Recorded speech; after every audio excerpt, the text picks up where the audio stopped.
Bye. Happy Tuesday. It's a nice sunny day outside. The drive was pleasant on Mopac here in Austin, Texas. And I have a story right here out of Austin, Texas. I don't know really how to feel about it. I definitely have some biases when it comes to this. As a homeowner myself, as a gun owner myself, I don't know what I would do if I was in this position. But let's get to the story. This is from I got several news sources talking about the same thing, but this one right here was published, probably the latest. Austin home invasion. Suspect fatally shot by resident. No charges to be filed, according to the police. Now, we do have this DA, Jose Garza. Now, originally, Sergeant Perry, or Daniel Perry, wasn't going to be charged, but we had the DA come in, find some charges, find the crime, and convict him. Like I said, this is in Austin, Texas. An Austin homeowner shot and killed a man who broke into their house early Tuesday morning, according to the police. A female resident of the home called 911 around 5:30 a.m. said that she was holding the door closed as a home intruder tried to knock it down. She later told dispatchers that the suspect was attempting to break through the window. One of the residents shot and killed the suspect once he made his way into the home.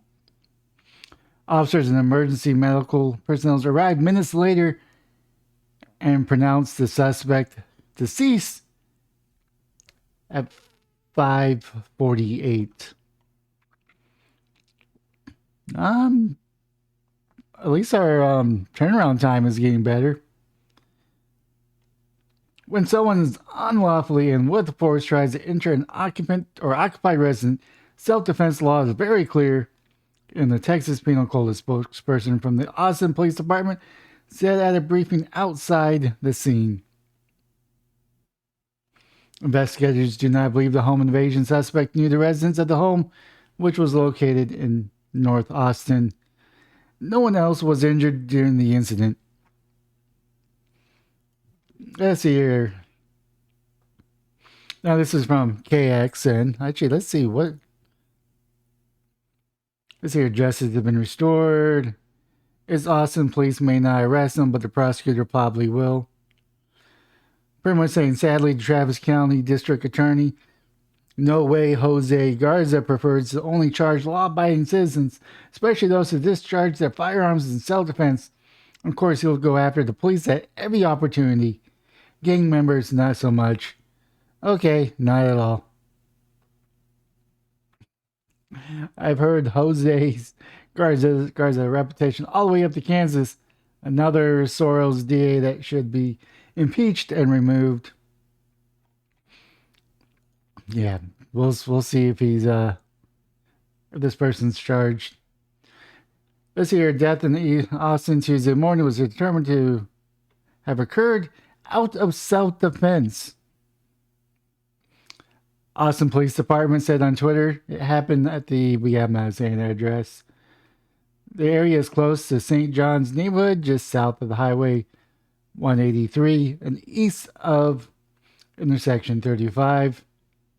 The spokesperson said that the woman called 911 around 3 or 5:31, reporting a man was trying to break in. The woman was told that the man was banging on the door to break in. She was holding the door shut. The caller then told the policeman to, she was holding the door shut. According to the spokesperson, soon after the woman said that he was trying to break into the woman, the caller then told the police the man had entered the home and shots were fired. According to the spokesperson, APD arrived on the scene at 5:37. Man, that's some really good response time. And Austin Travis County EMS arrived shortly after. The man was pronounced dead on the scene around 5:48. Austin Police Department said the man was shot by the residents in self-defense. No charges will be filed at this time. The spokesperson said when someone unlawfully and with force tries to enter an occupied residence, the self-defense law is very clear in the Texas Penal Code. Talking to you, Jose Garza. Spokesman said during the briefing, but of course, there is a court process. An investigation still needs to be conducted fully. It's early in on the investigation. Of course, our department respects all those processes that need to take place. Police are investigating the incident of Austin's 23rd homicide of the year. Anyone with information is urged to call the Austin Police Department hotline tip line at 512-471-TIPS or Crime Stoppers, which is the same phone number at 512-471-TIPS. It's the same phone number. Let's see here. Is this the same one? Let's see here. It's the same, pretty much the same one. Other than no indication that the residents knew the male suspect. While further details about the other occupants of the house have not been released, police confirm that the resident is a duplex with side A and side B. That's the only new information. Interesting. But that's the thing is, a gun saved these people's lives. This couple. I'm assuming that they're a couple. But a gun saved them. Who knows what that homeless... Well, I don't know if it was homeless. I heard on Twitter that it was a homeless person. So I don't know if that's true or not. All I do know is that there's a man that was trying to break into the house, broke through the windows, got into the house, and is no longer within the living. I mean, it's sad that that person had to break into the house. It's sad that this couple had to be woken up by someone trying to break into their house. And it's also sad that these people had to protect themselves in the manner that they had to. Now, I would like to say that this is probably an isolated incident, but it's not.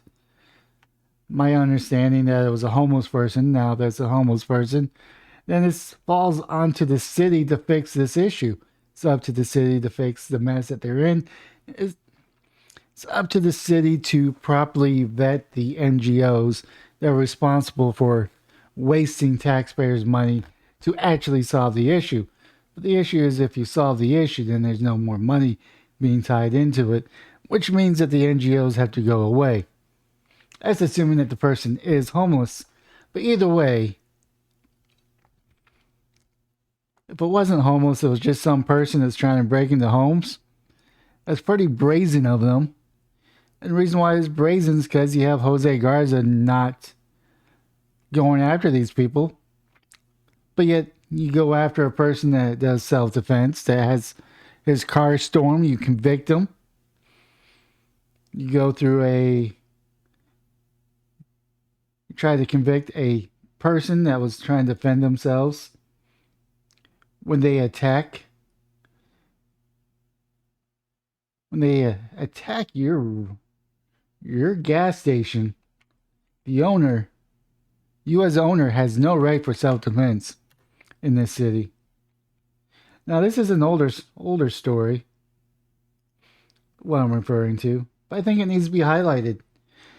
East Austin Shell gas station employee arrested for murder.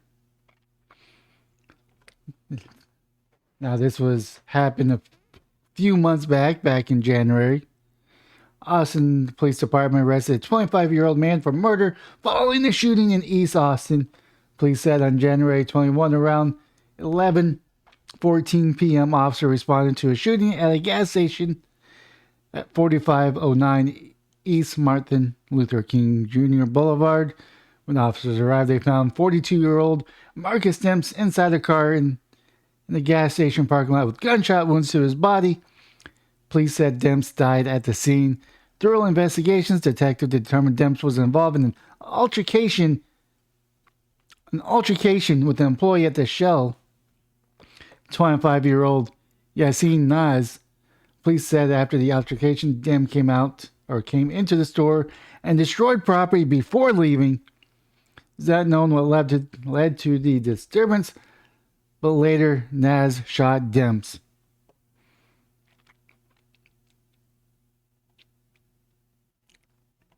He was defending his property. He was defending his livelihood. Who knows what Mr. Demps would have done when he got to the car? Was he going to come out with another weapon? Or was he going to leave?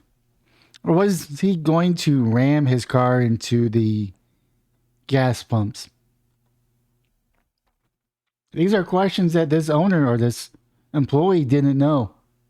But yet, Jose Garza is ignoring Texas law that's saying that this owner, not this owner, when I say owner, but he could have been the owner, but this employee was within his right to use deadly force to neutralize the threat at night, which gives us a little bit more leeway, but he's being charged with murder. This is the same Jose Garza that just got an army sergeant convicted, claiming that he has no self-defense. I don't know. We'll see how this one comes out. Hopefully the homeowners or the renters, occupants will not be charged, but you never know with this DA. You never know with DA Jose Garza. I know that one comment says that he was funded by George Soros, but I don't think that really matters. I don't want to give that person that much more power. It's just we as voters who vote for our DAs need to properly vet them to make sure that they're willing to, I don't know, convict people when they do wrong. Actual violent people, that don't let them out on probation when they physically assault their ex and sexually assault them. I could go on, but this video's been going on long enough. And I'm just rambling at this point. So with that being said, leave a comment down below on what your thoughts are. Hopefully we can get rid of this POS DA Jose Garza. That being said, have yourself a wonderful day, morning, or evening.